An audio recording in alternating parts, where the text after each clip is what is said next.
Good evening, everyone. Thanks for joining our Twitter space this evening. We have our speakers here already.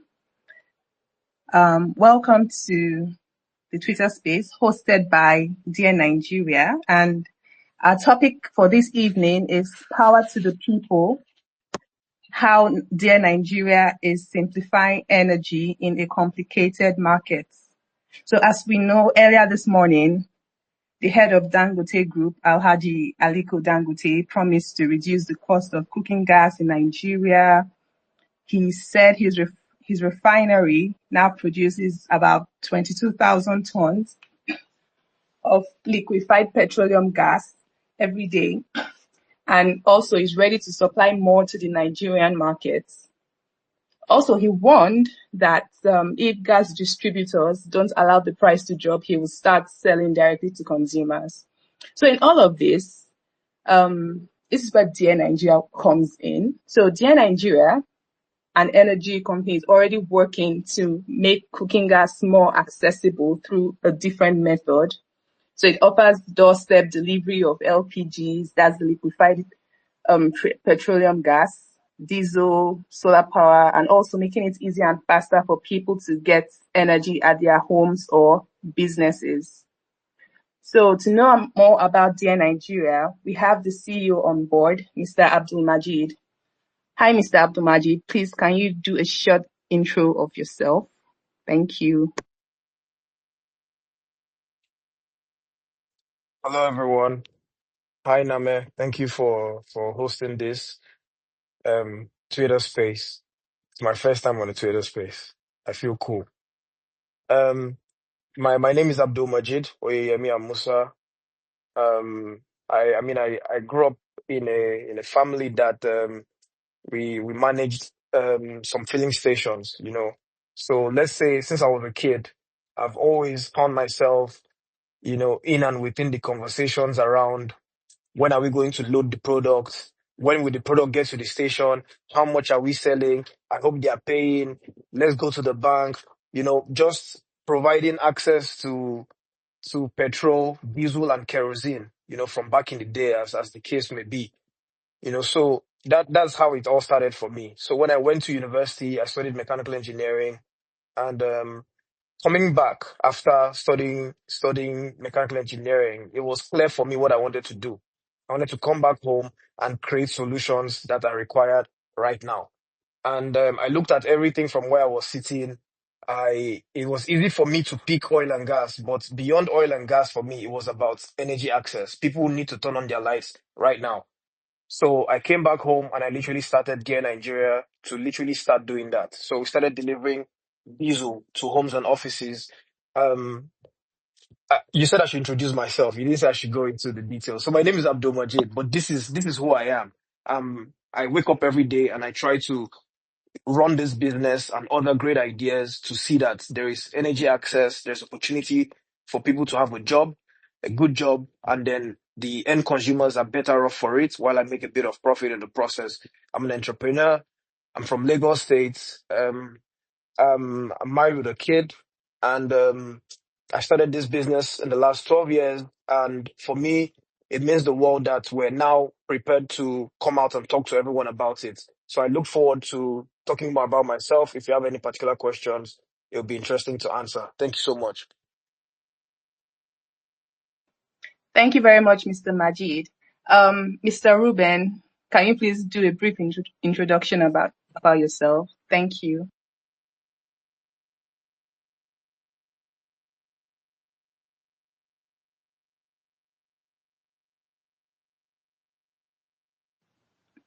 Hi, Hi, can you Mr. hear me? Ruben. All right, I can hear you now. Great. Thank you so much. It's a pleasure being here. My name is Ruben Ufomo.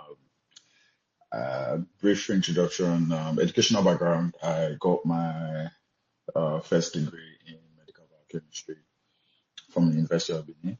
Shocking. It's nothing close to energy. I further to get a master's in biomedical sciences from the University of East London. Another shocker. Nothing close to energy. But I came back to Nigeria and I was sort of like doing the research and I realized that I think for me, one of the biggest concerns and questions I always asked was, um, how can we accelerate growth, right, in Nigeria? And what are some of the critical factors that we need to have in place? And one of the things that quickly, stuck out to me while I was doing my research was we needed power. And by extension, what that meant was for us to have power, as electricity. It means that we needed to sort of like have a defined energy, domestic energy space that was very robust, and it was growing. And that sort of like sparked my interest in energy. Eventually transitioned from what I studied in uni into the energy space. And since then, I've worked with two energy companies. I've built a total of about 16 to 20 kilometers of distribution pipeline with over installed capacity of over 75 million square feet a day city gate infrastructure, supporting over 17 different customers with natural gas for their business operations as well as for power generation. Earlier this year, I sort of, as part of our expansion and also came into the energy demand as well as energy security. We at my company, the company I work with, Tetraco Energy, we had started off. That was last year. We started off our virtual pipeline business. We went into CNG. We're currently building our LNG. But I think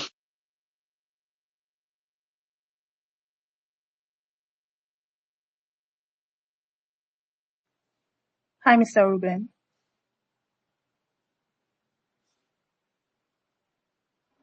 Hi, Mr. Ruben. We can't hear you.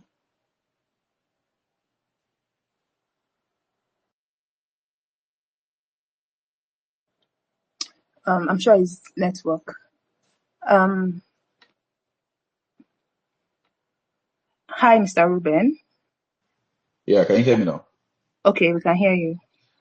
Yeah, I said overarching really, the main goal for me has really been narrowed down to energy security.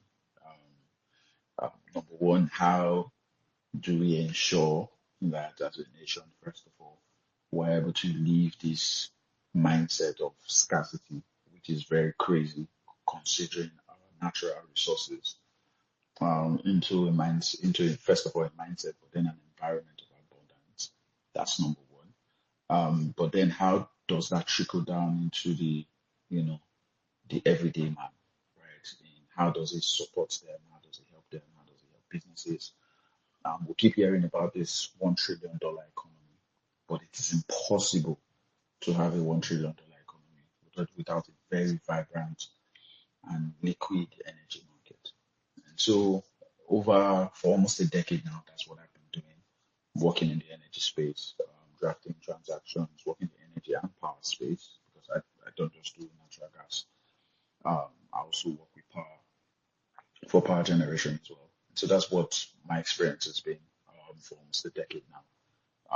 Building energy infrastructure and power infrastructure and supporting businesses both in their transition to cleaner energy, either with natural gas, um, as well as providing solutions that I believe can eventually transition and change the lives of everyday miners, by extension, build a better economy.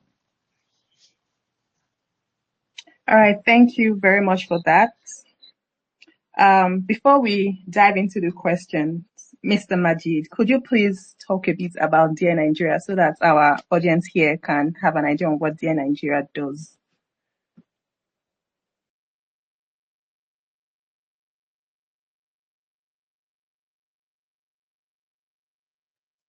Hello. Hi, Mr. Majid.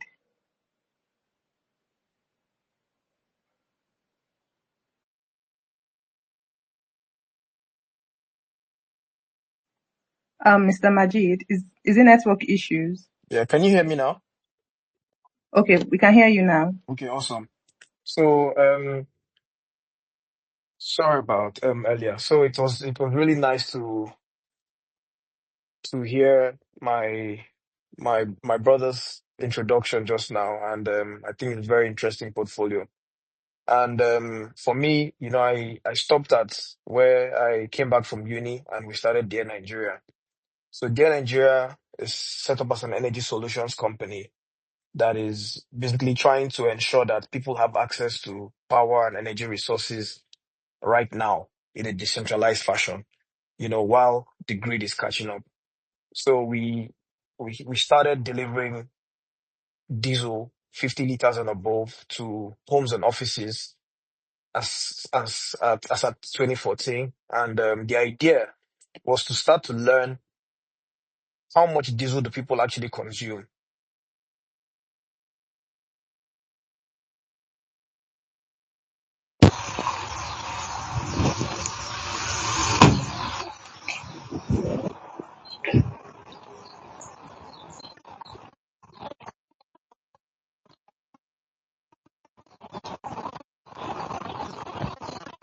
Hi, Mr. Majid.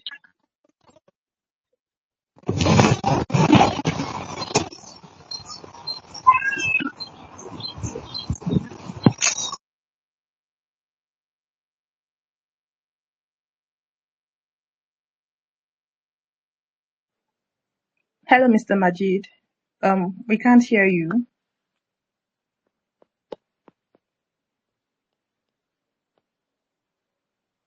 All right, then. Moving on, we'll just continue with Mr. Ruben till Mr. Majid gets back.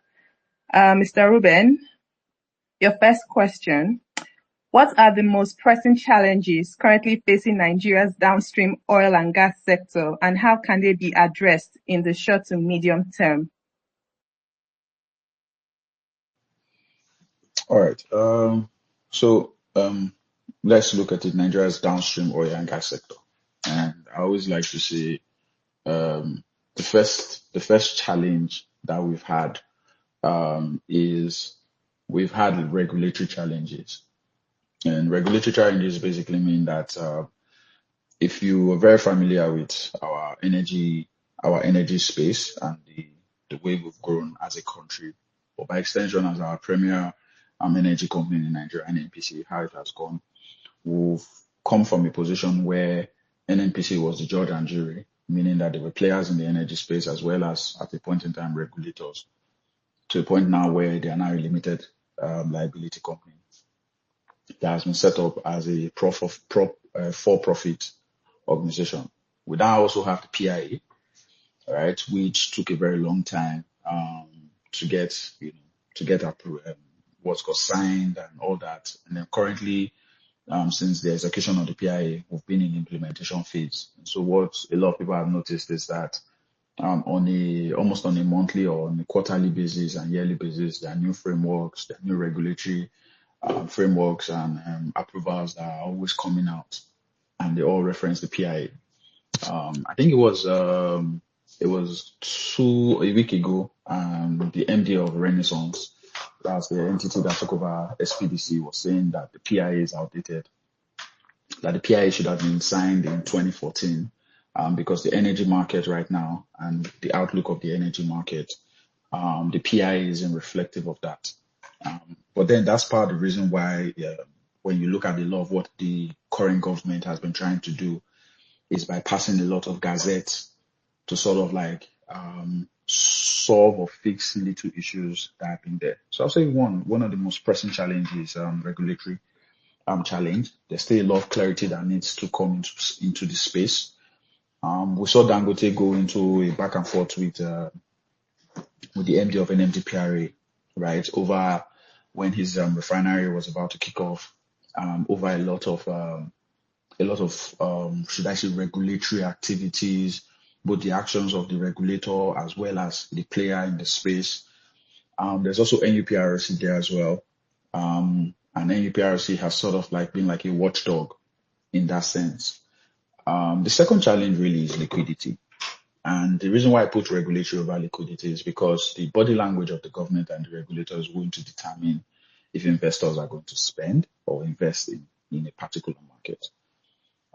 Unfortunately, in the last 10 years, the energy industry or the energy space, especially downstream, has not gotten the amount, the considerable amount and the considerable investment that it has required to continue to grow and meet the needs of Nigerians while also transitioning the country from an import-based market into an export-based market.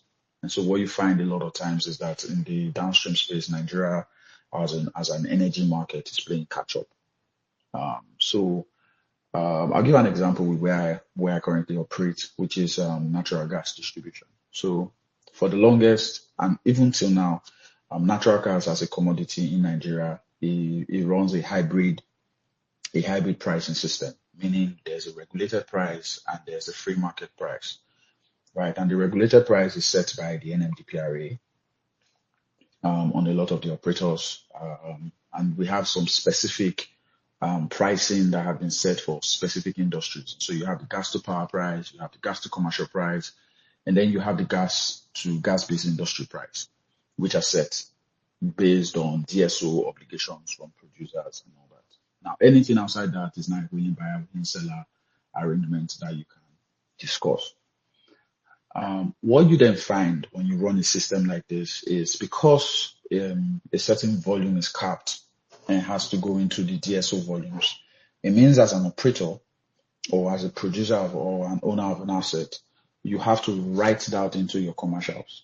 So whether your cost of production go up on a yearly basis, because the price of at least 30 to 50% of the volumes that you are producing as means natural gas, what automatically that means is that those volumes are capped and are going to be determined by the NMDPRA, right? And so one of the things was last year, gas to power price went up to around $2.53.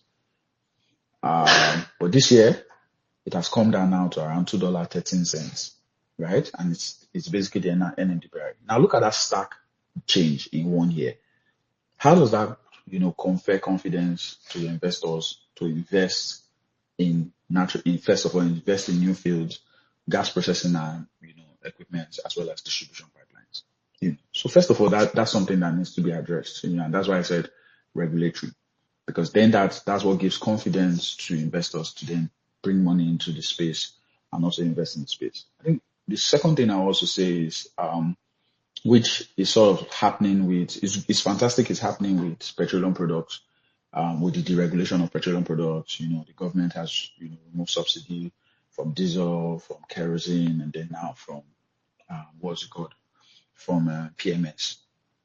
That also has to trickle down into gas and into electricity. Let me not say gas, into electricity. And the reason why I'm saying it is because the electricity market right now is cash strapped. You first of all have a market that has debt of about 4.3 trillion naira. Now, imagine if 50% of that was put into the Nigerian electricity market. Imagine if you just put 2.3 trillion into the Nigerian electricity market, and think about the change that will create. And the reason for this hefty deficit, this hefty debt profile, is simply because of the subsidy that has been on electricity. Now, it wasn't bad. It wasn't that crazy, let's say about 2-3 years ago, when the exchange rate was still normal and still okay. But the moment there started being a very stark difference in exchange rates, and that also started affecting the commodity which was required, like, for example, natural gas, which is priced in dollars but paid in naira. It started creating this very huge stark difference between what the price that was set at around 65 naira was and the actual cost or landing cost of electricity to the end user. And meaning that the government had to be paying that subsidy. And if the government can't pay that subsidy, it's just, like I said, it's a trickle-down effect. The government, if MBET can't pay Gencos can pay, if the MBET can't pay Discos can't pay Gencos can't pay Gascos, right? And if there's no money for the Gascos, that's the gas producing companies, the gas producing companies are not incentivized to continue to invest. So I think I'll just stop here and just say, I think the two major things that we need to look at really is regulatory, as well as liquidity challenges. And for me, I think one of the key ways that we can do this to drive more liquidity into the market is have a clear regulatory standpoint where the government wants to go with a lot of the various facets of the energy space, And then eventually, I think that will cause a trickle down effect that we can then feel across board as a country. Thank you. Thank you very much, Mr. Ruben. Mr. Majid, are you back now? Is your network stable? Hello, Mr. Majid. Can you hear me? Yeah, I Yeah, didn't we can hear realize I you was now. just speaking into the air. Please, where did I stop? When did you stop hearing me? Well, the question was for you to talk about Dear Nigeria before we go into your question, just to give us a brief intro about what Dear Nigeria does and all that. My apologies. I was speaking for at least 15 minutes or 10 minutes or thereabouts, and I didn't realize the mic was muted. Am I still audible, please? Oh, sorry.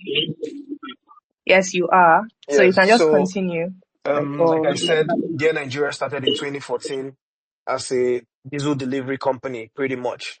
The difference between us and the other diesel delivery companies at the time was the fact that we were delivering 50 liters and above, which for us, we basically imagined that there's a higher amount of people who need 50 liters and above compared to the people who only want bulk supply.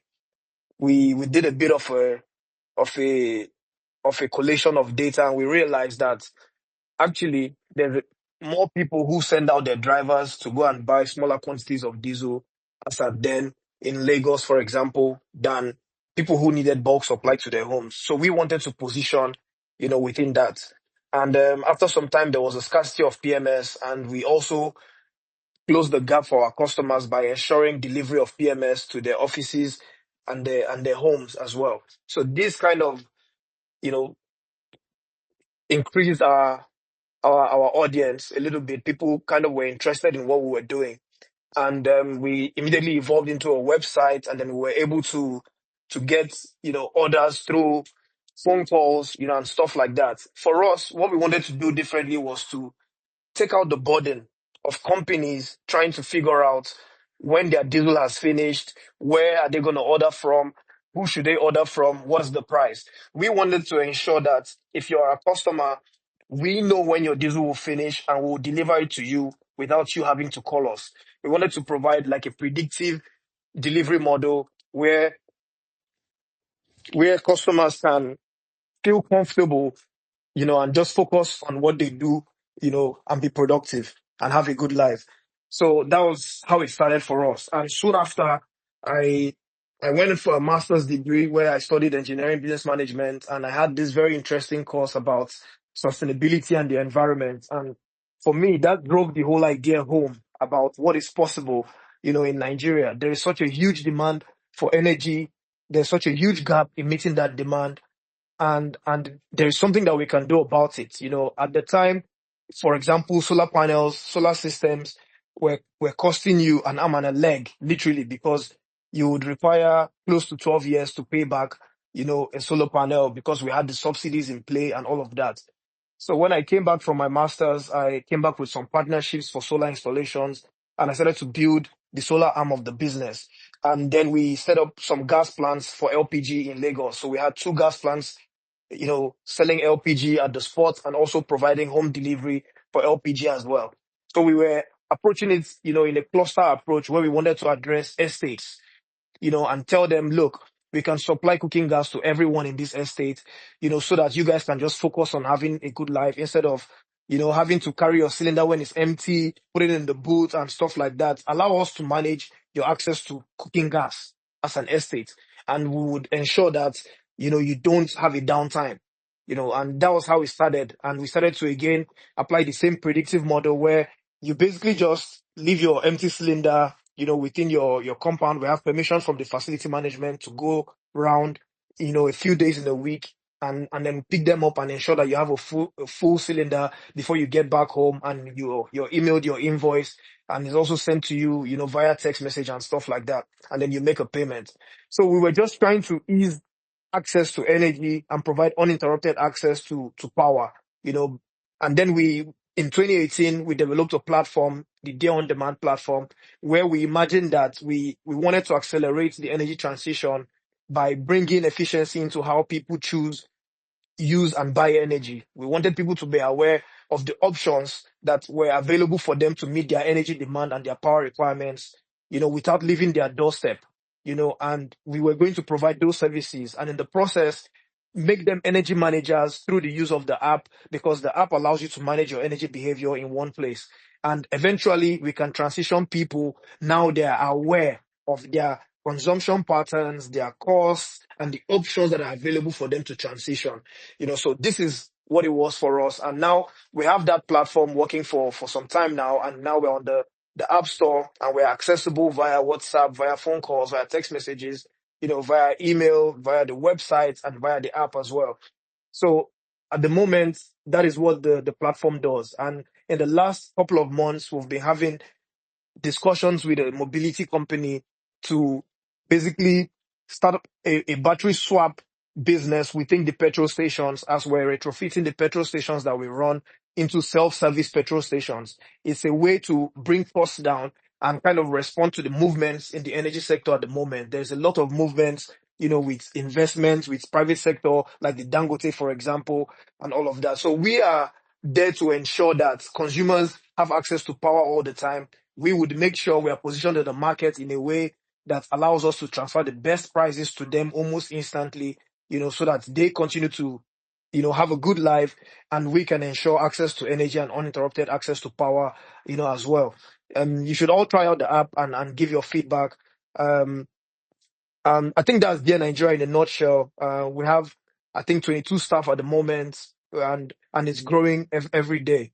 So we look forward to servicing you in Lagos and Abuja at the moment, and expanding across other states very soon. Thank you very much, Mr. Majid. So, a follow-up question. How does the Dear Nigeria platform aim to address the real energy challenges faced by Nigerians today? Thank you very much. So it's very simple. Nigerians want to turn on the lights right now and just have power. Businesses want to turn on their equipment and it should function. So the approach is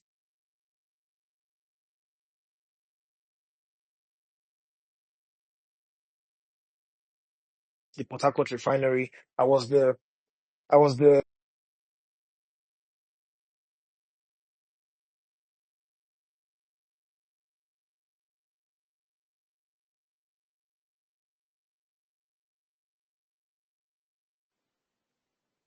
Hello, Mr. Majid.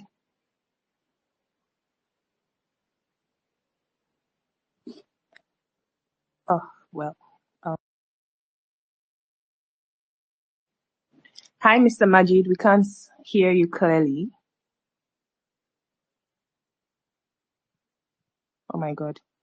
Okay, Mr. Ruben, apologies for that. I'm sure when he's back, he'll continue on his question. Moving on, Mr. Ruben, with the rise of alternative energy sources, how should downstream players position themselves to remain relevant and drive innovation in the sector? Hi, thank you very much, Name. So I think the rise of alternative sources to energy, like I said, is a very welcome development. And one of the beautiful things about it, like I always say, is Nigerians are very innovative and very creative. We'll always find a way to either dance around our problems or avoid the problems in a way. But overall, what we found is that we have been able to create a system that allows for us to be productive in a certain way, while also mitigating or reducing the risk. But it is important that the downstream catches up with the demand of the everyday Nigerian. And that basically means that the conventional sources that are still available, and we still make up, honestly, they will still make up about 70 to 80% of the energy energy source in Nigeria. That's just the honest truth, because they are easier, to a large extent, they are more affordable, Not everybody will have the upfront cost to be able to set up a solar panel, right? And not everybody would find it easy to use wind or convert wind and all that. So basically what that means is that as a downstream sector, it is important that you start taking this into consideration. Some of the things that we've been doing, at my company and I'm championing is we've started doing something where we started looking at, compressed natural gas, first of all, which is a virtual system of moving piped gas, which is typically right now the cheapest hydrocarbon energy source, right, in country. And we started sitting down and saying, okay, for the longest, you had to use like jumbo skids, like really large skids, 40 feet, that can carry about 8,500 to 10,000 SCM, standard cubic meter of gas, to support IPPs, right, that were in remote location or stranded locations, so far away from pipeline and all that. So we started there at first.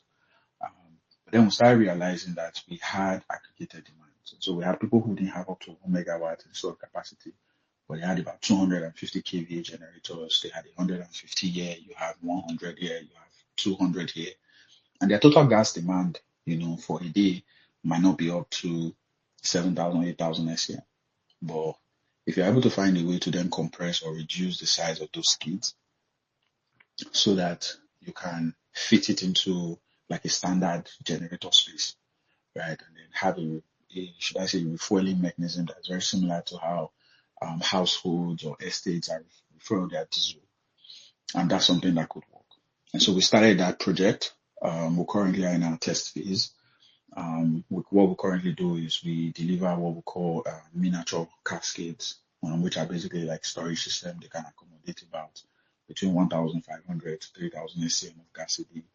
We'll install it in the estate next to the generators, and then the jumbo skids come and refuel those mini skids.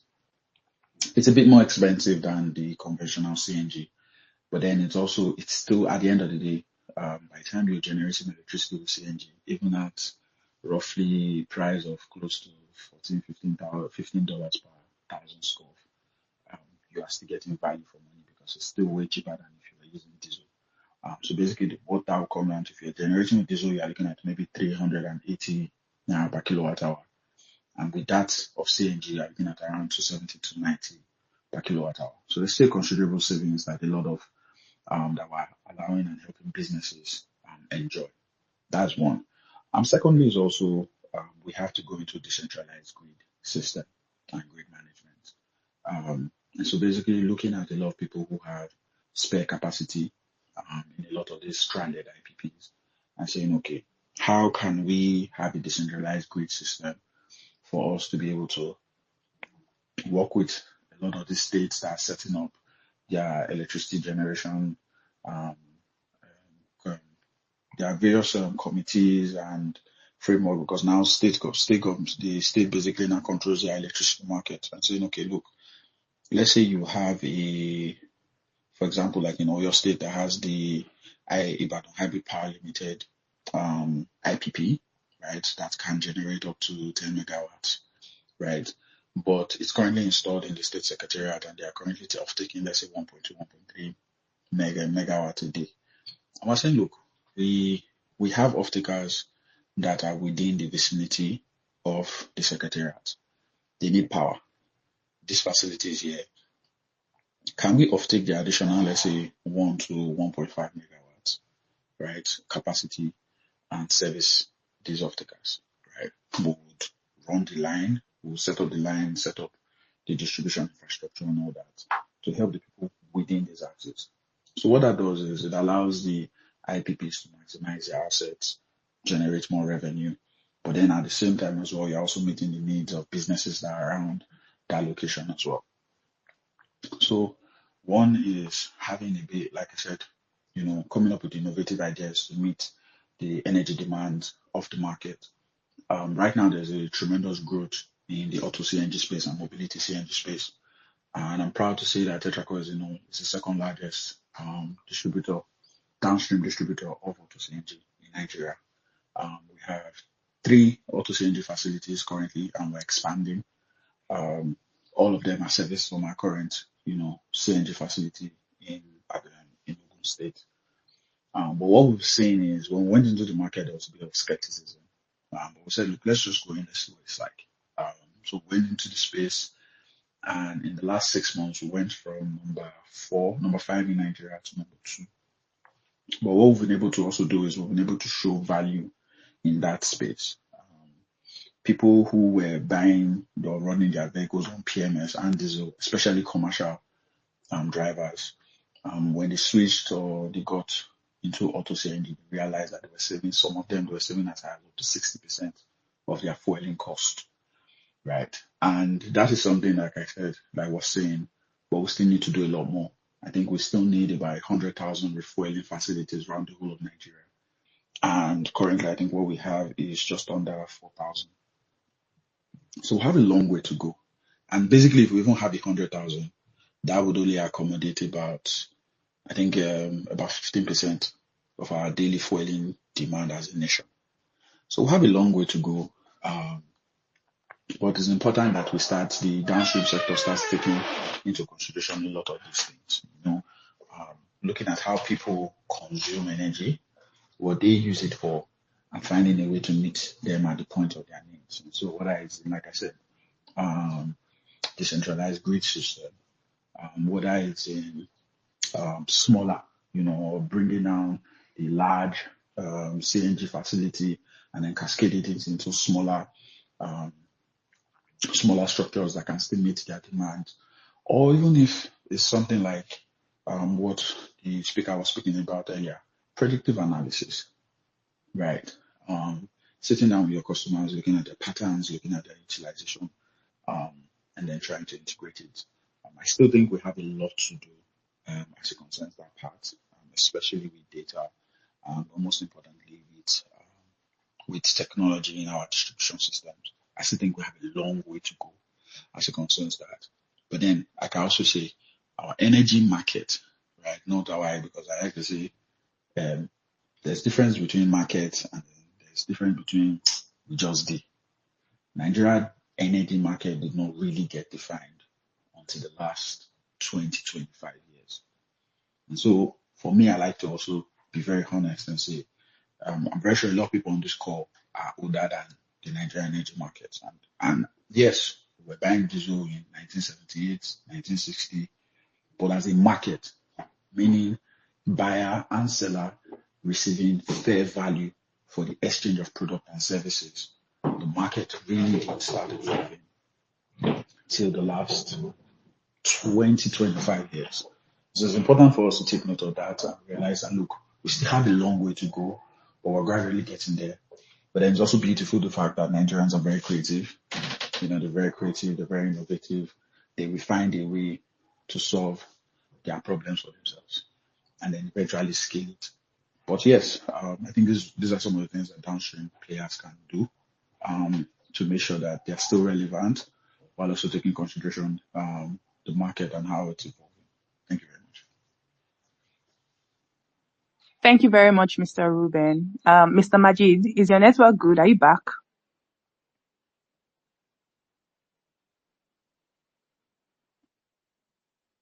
Hi, Mr. Majid. I can see you're trying to speak.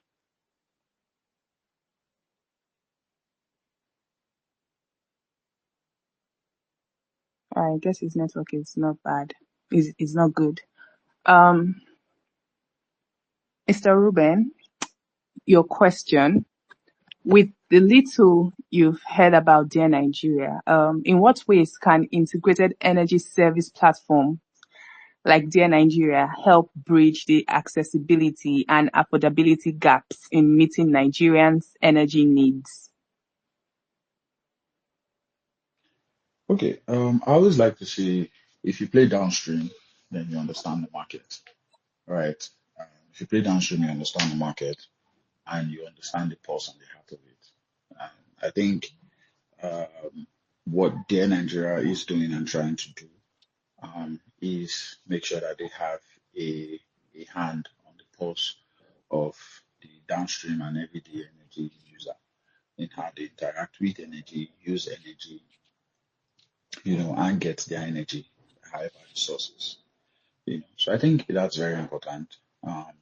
One, it's important in how they collect data, right, which can advise, right, and support a lot of policies, that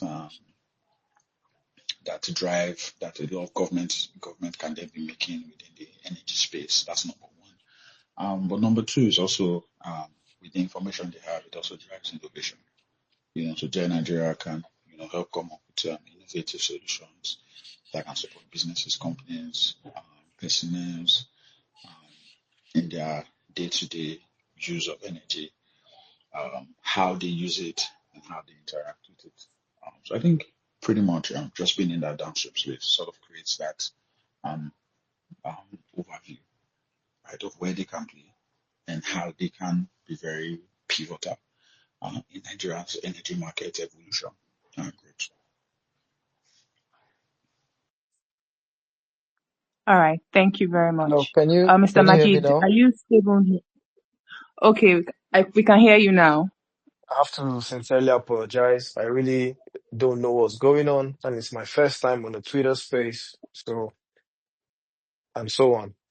It's all Yeah, right. So, let's move on with your please. questions.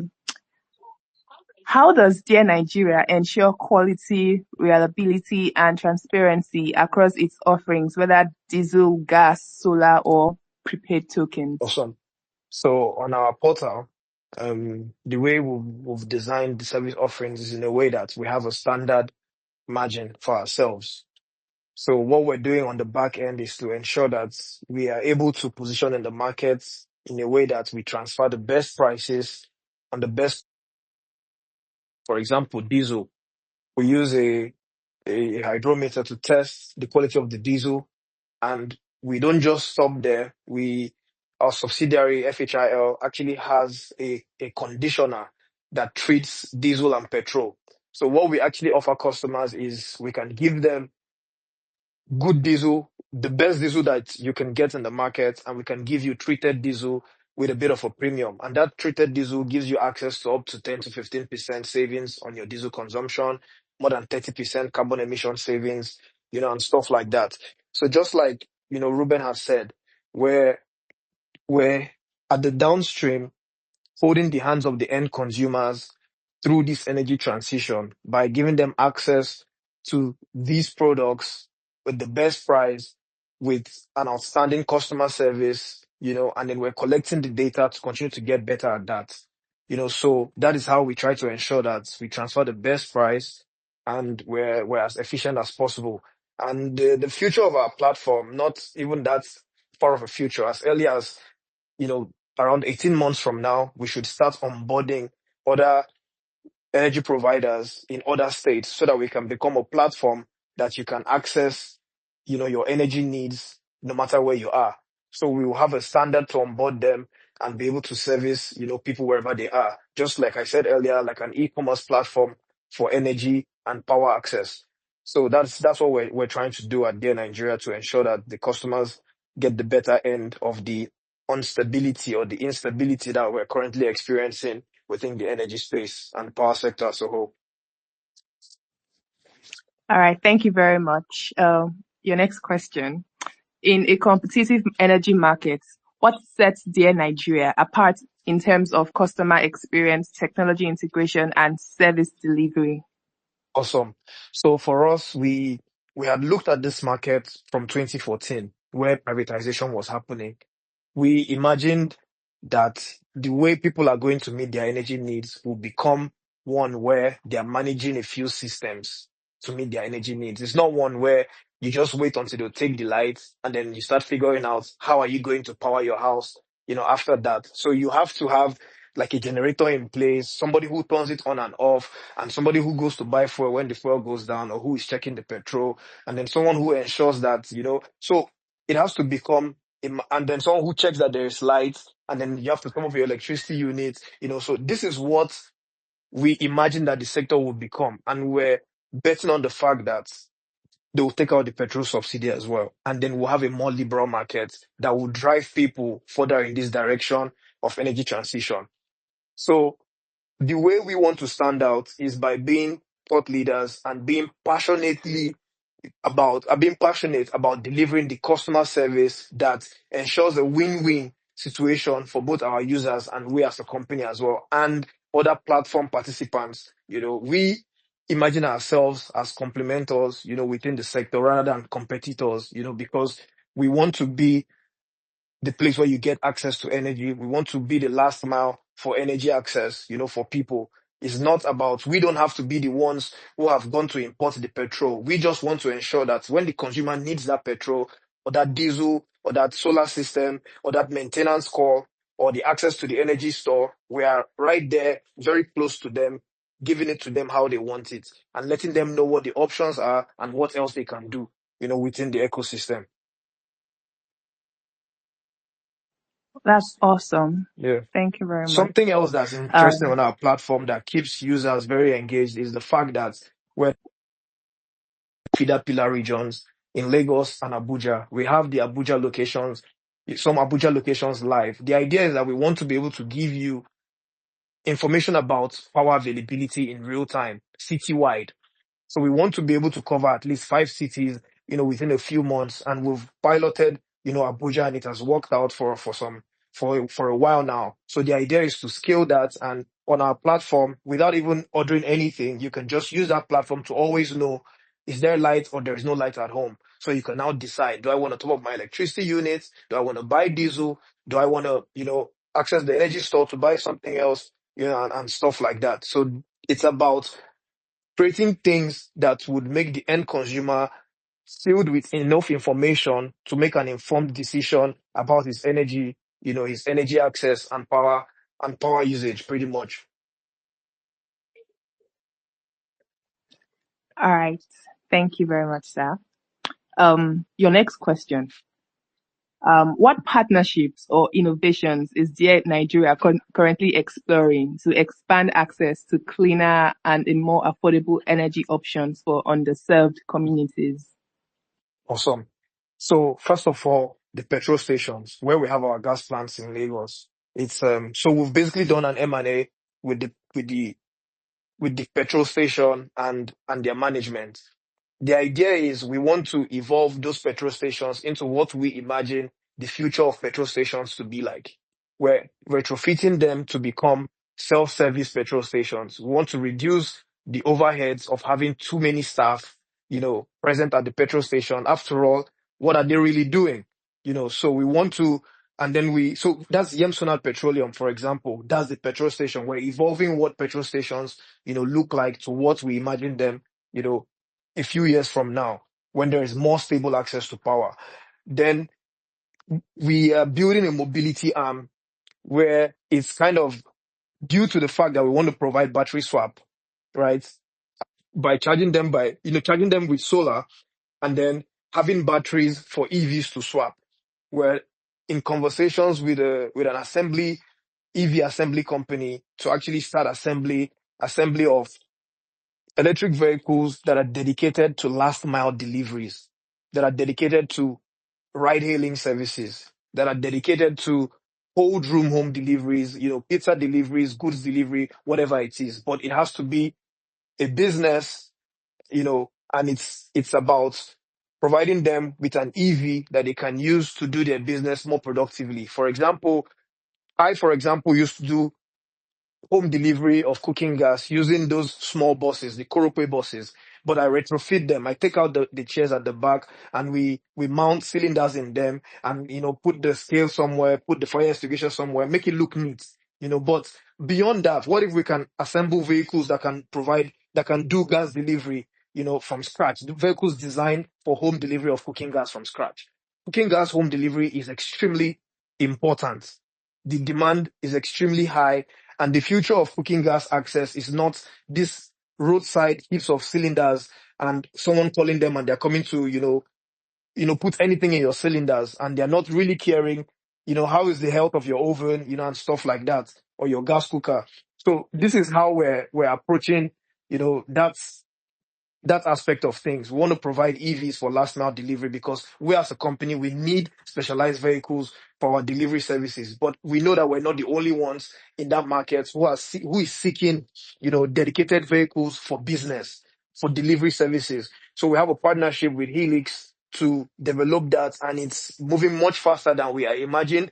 And we believe within the next 12 months, we'll have prototypes in country, and we'll start assembly of those EVs with a battery swap model that can be franchised to other users as well. So you can actually franchise to get a battery swap location, and people can swap their batteries from your location, and you can earn from that.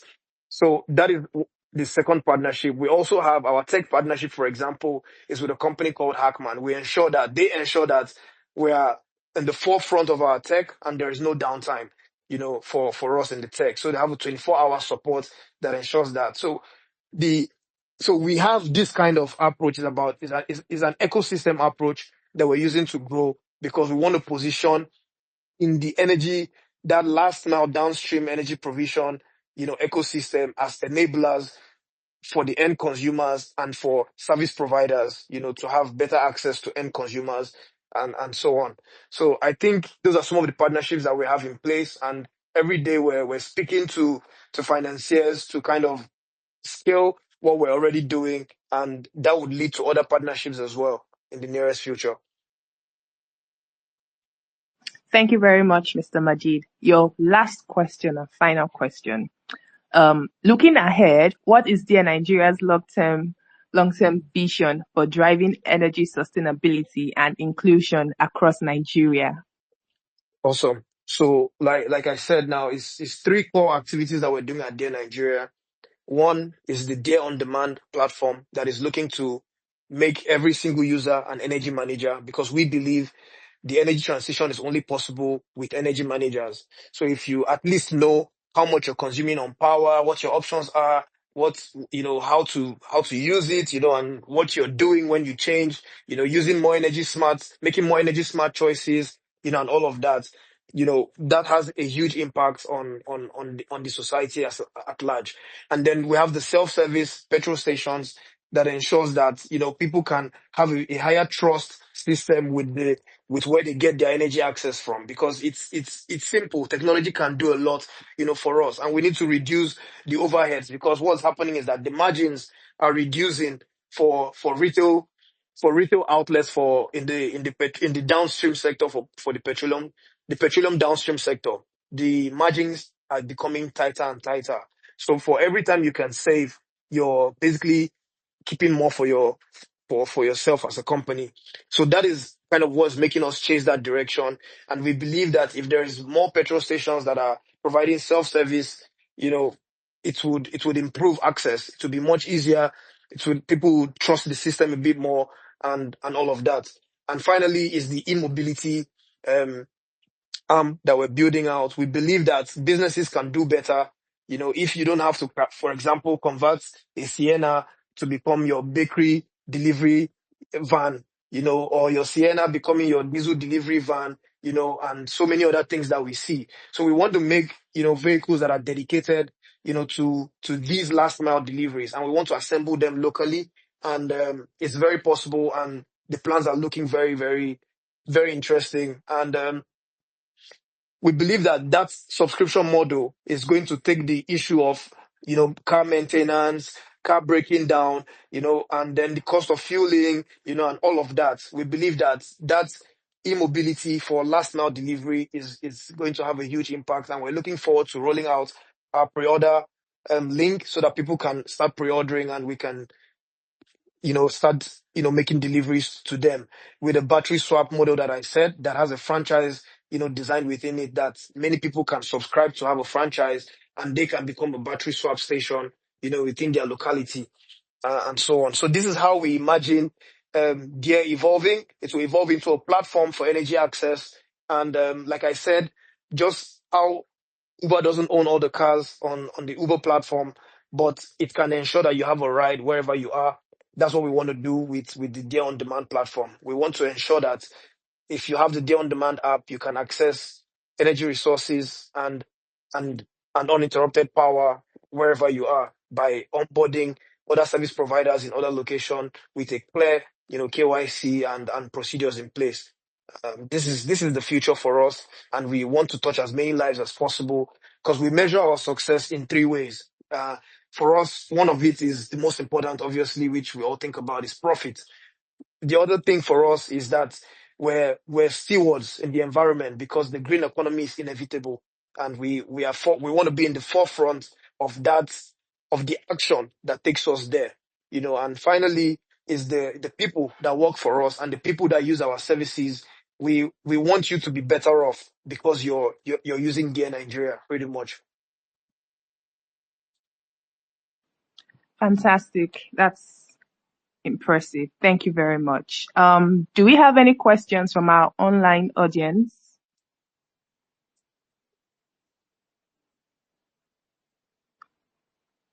From what we've heard today, any questions? Anyone with questions for our speakers?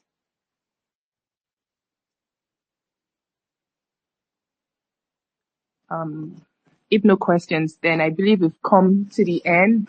Does our speakers have any closing remarks to share? Any closing remark, any last point to add? Mr. Yeah, Ruben, Mr. yeah. Majid. I think I'll just say. I think the point I was just going to add is Nigeria's energy and by extension electricity market is currently evolving.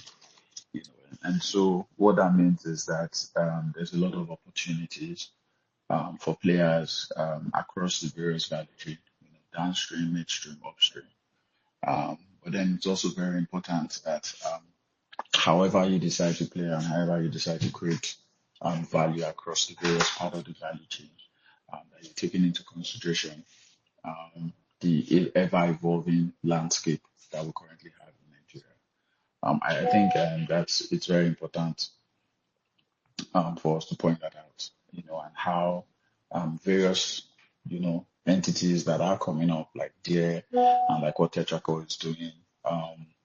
It's important to see how, at the various points, at the various niche ways that we decide to tackle, the energy challenges because challenge, definitely Nigeria. We are very, very open to hearing more innovative ways, seeing more innovative ideas, so that at the end of the day, the benefit of it is really for the country as a whole. That really is where it stands. So I encourage, people to actually be very committed to it. I don't think you can get a country can grow beyond its energy market and beyond its energy space, and that's the honest truth. Um, and so what that means is that for us to get you need electric energy to get electricity. You need electricity to do AI or to do tech and anything you want to do. And so what that means is that at the foundation and at the core of anything you're going to build, energy is there, right? And so that just shows how important it is, and I hope that this sort of conversations will continue to spark more conversations within the industry and, within the various spaces about how, people and organizations and companies can come together, work together, in tackling, energy challenges and finding solutions. Thank you very much. Thank you very much, Mr. Ruben. Mr. Majid, do you have anything else to add? Yeah, I just want to emphasize on the fact of collaboration. Collaboration is key, and because of how enormous the problem is, you know, we're always positioned. For example, we have the energy store where we focus especially on products that are, made, with Nigeria in mind. For example, you have quad loop lamps. The quad loop solar lamps made by a Nigerian who basically recycles around 70% of e-waste and uses that to make, lamps. So we try to use our platform to amplify the things that are important, that are working, that would get us a greener value chain, in a shorter period of time, and just as Ruben pointed out, the sector really is it's about decentralized solutions for a very long time because it's enormous. Even the countries that had powered their entire, grid and so on, are now, using the decentralized approaches as well as a cost saving mechanism or as a climate target mechanism. So at the end of the day, we hear that we don't have that much infrastructure yet, with a population of 230 million, growing at around 5%, every year, with the average age of around is it 16 to 18, years.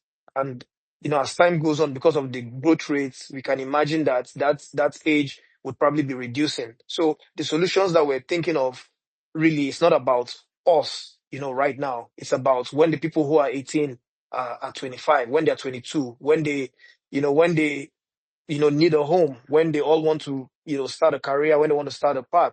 It's about the people who need to be doing researches, later on. So we need to be thinking, very, very abstractly, but very realistically, because there is room for that, for innovation. There is not much that has been done yet. And if you can think deep enough, the solutions are there, because those problems are in our faces, every day. And because of how huge the country is, not even Dangote can service everybody, not with the 4,000, CNG trucks. Ruben just gave us statistics about, the need for around 100,000 refueling stations, but we're only at around 4,000. So there is room for innovation. There is room for dogged entrepreneurship, and we just have to get in there and keep learning, and keep growing collaboratively. Thank you. Thank you very much. We've come to the end of this, and I would like to appreciate our audience for taking their time to join this Twitter space. I really appreciate it. Thank you, guys. See you next month. Have a wonderful night's rest.